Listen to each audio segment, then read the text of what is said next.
ਪੰਜਾਬ ਦੇ ਰਾਜਪਾਲ ਗੁਲਾਬ ਚੰਦ ਕਟਾਰੀਆ ਨੇ ਸੂਬੇ ਅੰਦਰ ਬੇਮੌਸਮੀ ਬਰਸਾਤ ਤੇ ਗੜੇਮਾਰੀ ਕਾਰਨ ਹੋਈ ਫਸਲਾਂ ਦੇ ਨੁਕਸਾਨ ਦੀ ਭਰਪਾਈ ਦੇ ਲਈ ਸੂਬੇ ਅਤੇ ਕੇਂਦਰ ਸਰਕਾਰ ਨੂੰ ਅੱਗੇ ਆਉਣ ਦੀ ਅਪੀਲ ਕੀਤੀ ਹੈ।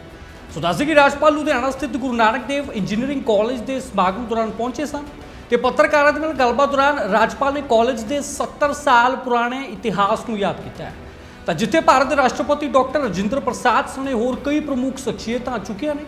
इस मौके उन्होंने बेमौसमी बरसात कारण सूबे अंदर किसानों के हुए नुकसान को लैके चिंता का प्रगटावा किया है तो सूबे ते केंद्र दी सरकारां नूं किसानों की मदद करने के लिए कह दिता है। जबकि सूबे अंदर नशे की समस्या बारे उन्होंने कहा कि बहुत वड्डा दुख है। राजपाल ने कहा कि सरकार अपने पद्धर उत्ते काम कर रही है लेकिन इस समस्या के हल के लिए सारिਆਂ ਨੂੰ ਅੱਗੇ आना पवेगा। कॉलेज की स्थापना आज से 70 वर्ष पहले मैं सोचता हूँ उस समय और इंजीनियरिंग कॉलेज के बारे में सोचना भी अपने आप में एक बड़ी उपलब्धि है।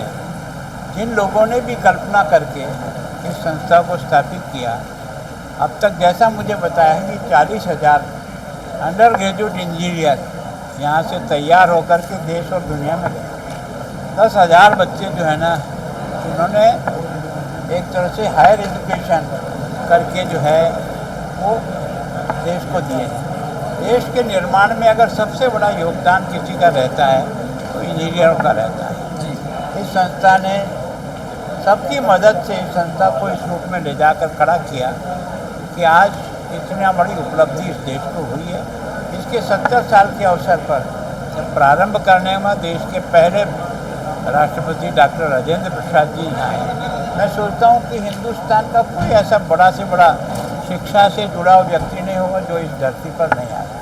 मेरा भी सौभाग्य है कि आज मुझे भी अवसर मिला कि 70 साल की इस स्थापना दिवस के अवसर पर मैं भी आया हूँ। और मुझे सबसे ज़्यादा जो अच्छा लगा कि ये पहली सोच मैंने कहीं एजुकेशन में देखी है जहाँ 70% बच्चे ग्रामीण बच्चों को यहाँ एक तरह से एडमिशन में आरक्षण मिलता है।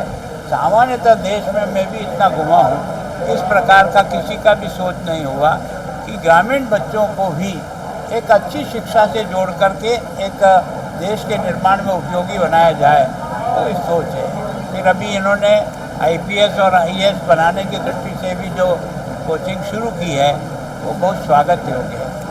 गवर्नर साहब, पंजाब में बारिश की वजह से कई जगह पे वीट क्रॉप डैमेज हुई है। पहले फ्लड्स से काफ़ी डैमेज हुआ था, अब दोबारा कैसे देखते हैं और सेंट्रल गवर्नमेंट से आप क्या? निश्चित रूप से देखो क्या है कि दोनों बार नुकसान हुआ, इसमें कोई दो राय नहीं। लेकिन जहाँ ये आपदा राहत का जो पैसा है, मैं भी मंत्री रहा हूँ आपदा राहत का, ये हर साल केंद्र सरकार का जो हिस्सा होता है वो तो वो उसी समय डाल देते हैं। उससे अधिक भी होता है तो केंद्र सरकार इसमें मदद करती है। निश्चित रूप से यहाँ बाढ़ के समय में जो नुकसान हुआ वो बहुत बड़ा नुकसान था। और अभी पकी पकाई फसल में से जो समेट नहीं पाए, निकाल नहीं पाए, बारिश के कारण से भीग गई है, उसमें दाग लग गया है, तो वापस हमको इसको देते समय में भी कई कमियां इसमें से निकाल करके किसान को जो पैसा मिलना चाहिए वो पैसा नहीं मिल पाएगा।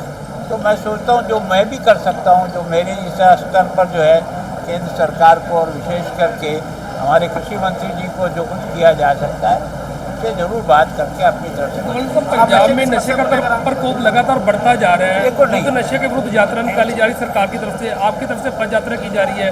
कुछ समय पहले जगराओं में एक माँ के 6 लड़के ड्रग एडिक्ट की वजह से डेथ हो गई।